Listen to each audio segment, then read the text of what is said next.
Namaskar, Jai Shri Krishna.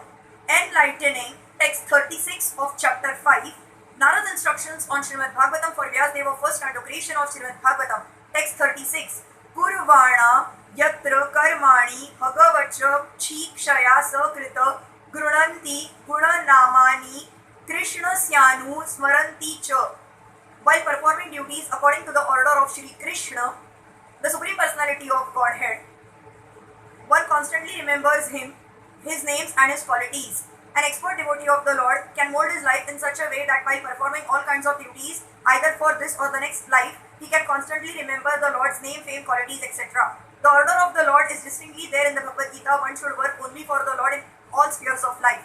In every sphere of life, the Lord should be situated as the proprietor. According to the Vedic rites, even in the worship of some demigods like Indra, Brahma, Saraswati and Ganesh, the system is that in all circumstances, the representation of Vishnu must be there as Yagneshwara, or the controlling power of such sacrifices. It is recommended that a particular demigod be worshipped for a particular purpose, but still the presence of Vishnu is compulsory in order to make the function proper. Apart from such Vedic duties, even in our ordinary dealings, for example in our household affairs or in our business or profession, we must consider that the result of all activities must be given over to the Supreme Enjoyer, Lord Krishna. In the Bhagavad Gita, the Lord has declared himself to be the Supreme Enjoyer of everything, the Supreme Proprietor of every planet and the Supreme Friend of all beings. No one else but Lord Shri Krishna can claim to be the proprietor of everything within his creation. A pure devotee remembers this constantly, and in doing so, he repeats the transcendental name, fame and qualities of the Lord, which means that he is constantly in touch with the Lord. The Lord is identical with his name, fame, etc. and therefore to be associated with his name, fame, etc. constantly means actually to associate with the Lord. The major portion of our monetary income, not less than 50%, must be spent to carry out the order of Lord Krishna. Not only should we give the profit of our earning to this cause, but we must also arrange to preach this cult of devotion to others, because that is also one of the orders of the Lord. The Lord definitely says that no one is more dear to him than one who is always engaged in the preaching work of the Lord's name and fame all over the world. The scientific discoveries of the material world can also be equally engaged in carrying out his order. He wants the message of the Bhagavad Gita to be preached amongst his devotees. It may not be so done amongst those who have no credit of austerities, charity, education, etc. Therefore, the attempt must go on to convert unwilling men to become his devotees. Lord Chaitanya has taught a very simple method in this connection. He has taught the lesson for preaching the transcendental message through singing, dancing and refreshment. As such, 50% of our income may be spent for this purpose.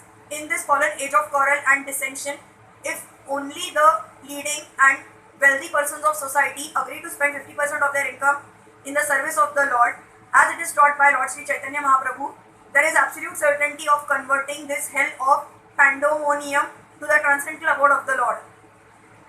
No one will disagree to partake in this function where good singing, dancing and refreshment are administered. Everyone will attend such a function and everyone is sure to feel individually the transcendental presence of the Lord. This alone will help the attendant associate with the Lord and thereby purify himself for spiritual realization.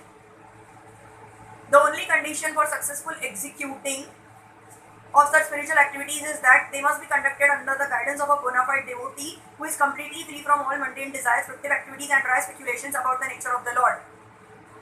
No one has to discover the nature of the Lord. It is already spoken by the Lord himself in the Bhagavad Gita especially, and in all other Vedic literatures generally. We have simply to accept them in toto and abide by the orders of the Lord. That will guide us to the path of perfection. One can remain in his own position. No one has to change his position, especially in this age of variegated difficulties. The only condition is that one must give up the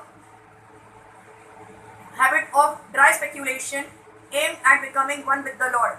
And after giving up such lofty, puffed up vanities, one may very submissively receive the orders of the Lord in the Bhagavad Gita or Bhagavatam from the lips of a bona fide devotee whose qualifications is mentioned above. That will make everything successful, without a doubt. Hare Krishna.